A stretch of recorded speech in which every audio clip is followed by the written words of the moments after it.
This video is sponsored by Van Digital, a social media, virtual assistance, and web design agency. Right, so this will be part two of being unliked or healing childhood trauma to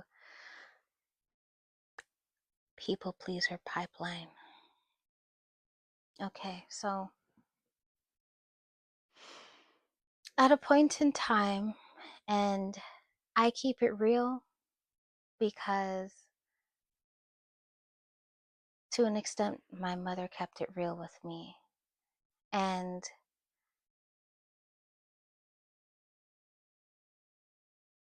though I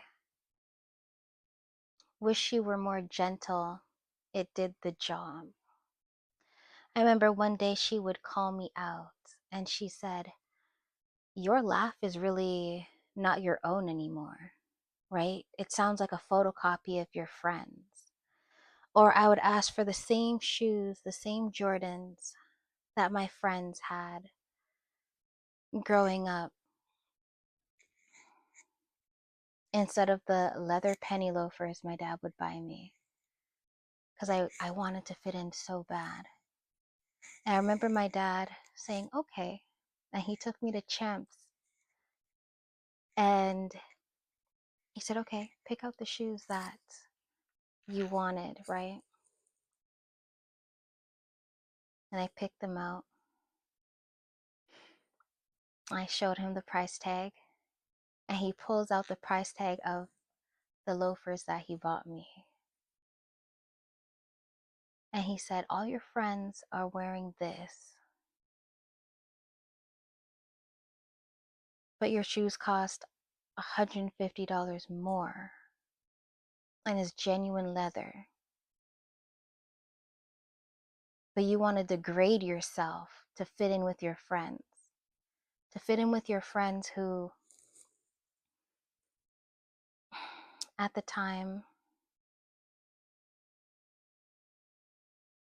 some of my friends, or not really friends, my classmates, were not living in the best area." Um, and my dad explained to me, "Your classmates, some of them live in subsidized housing, right? They live in a worse off situation than you." On the way home, he said, "Really look at where you live and where you grew up." And I looked around. I saw the tennis courts. I saw the outdoor pool. I saw the 24-hour security. I saw the lobby. I saw the doorman. I saw the vast amount of greenery all around me in the city as well. And I felt guilty. And my dad looked at me and said, "You've been to your friends' houses. You can get the Nike shoes and live with them."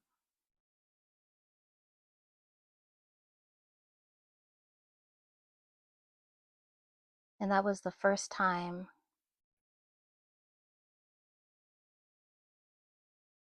I took a step back and wondered, what is the cost of trying to fit in instead of being my authentic self? And I used to complain about not living close to my friends until I had some of my friends come visit me at my childhood home. And one of them told me, "Well, girl, I wish I had your problems. I don't have 24-hour security that they have to stop us 2 times before we reach your front door."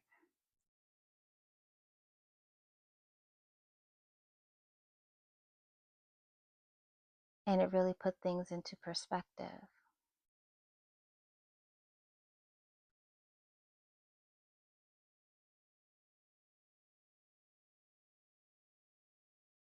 Also, for example,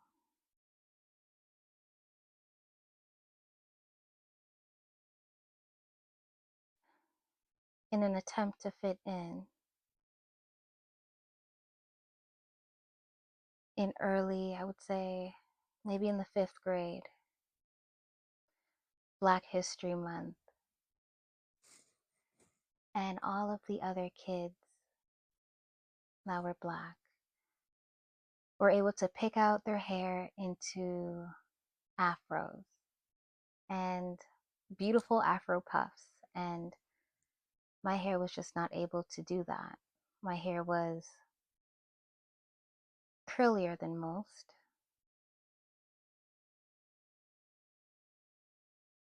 And that definitely gave me an identity crisis because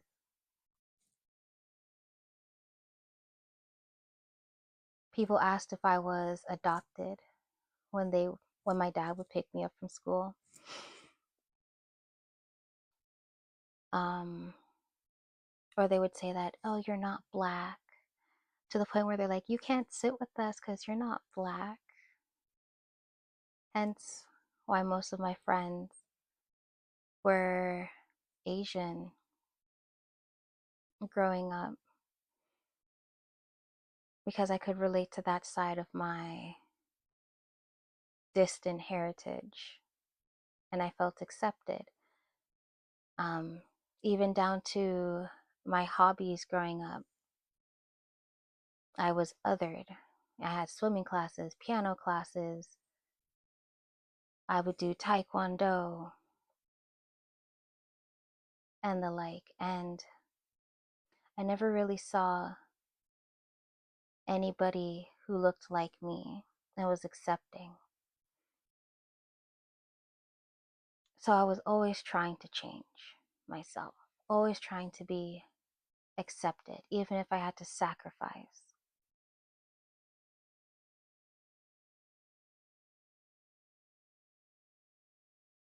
So this came in the form of straightening my hair excessively, or perming my hair excessively, or consistently, I should say, in the ninth grade. And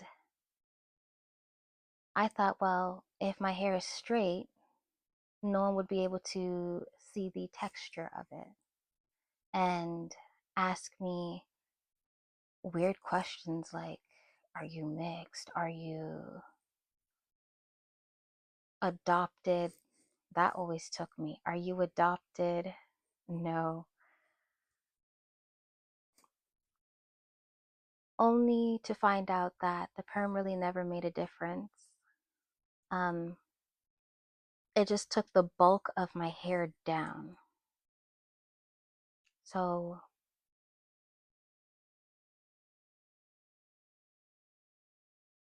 and my hair was really resistant to being permanently straightened. And I think this all ties into not loving myself.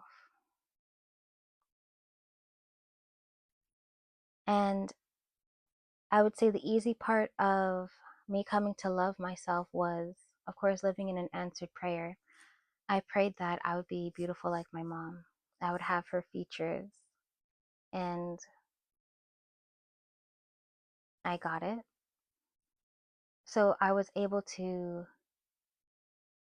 love myself by proxy, if I should say, because I knew I was beautiful because she was beautiful. But beauty is only skin deep. I looked like her, but I didn't have the aura. I had to create my own. I had to be okay with all parts of myself, flaws and all.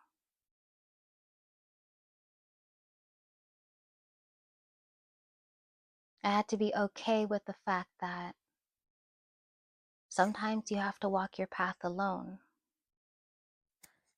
and still have that strength. I know they say there's power in numbers, But realistically, if all of you are fake, all of you are pretending, all of you are not authentic, I believe it's the equivalent of selling your soul. Because your soul is your most authentic expression of self. And if you don't have that, what do you have?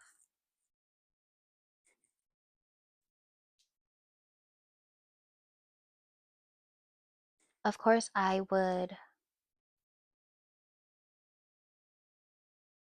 also repeat God's promises to us. So, one is, and during my baptism that I had recently at the ending of June, a friend gave me a sticker.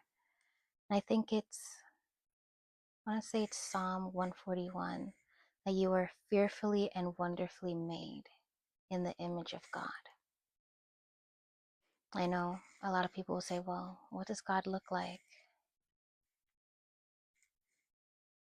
When you have the Holy Spirit in you, when you are a believer of Allah, that is the image. You are the image. When you are filled, when you are a believer. And that inward beauty will radiate out, because one thing that cannot be copied is the light and the favor of God.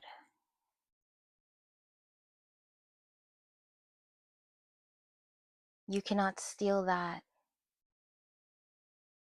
and wear it as a jacket, nor can you pretend that you have favor. You cannot pretend that God has chosen you, because those who have that glow, they have walked through the fire.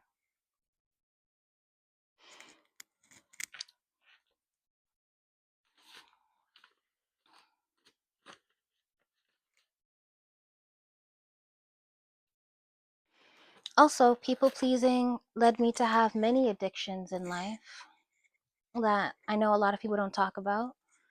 Um, Social smoking. Some people will socially drink, and the pipeline is quite deep.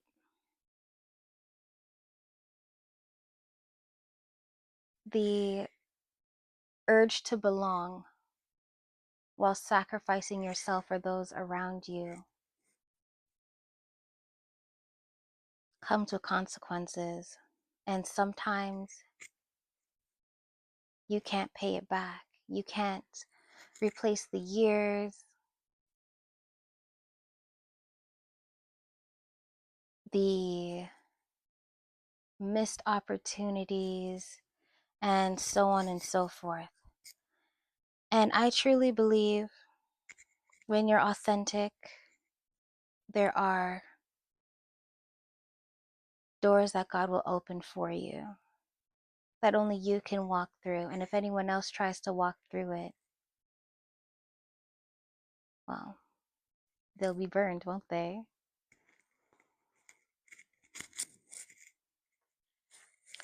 Moving on.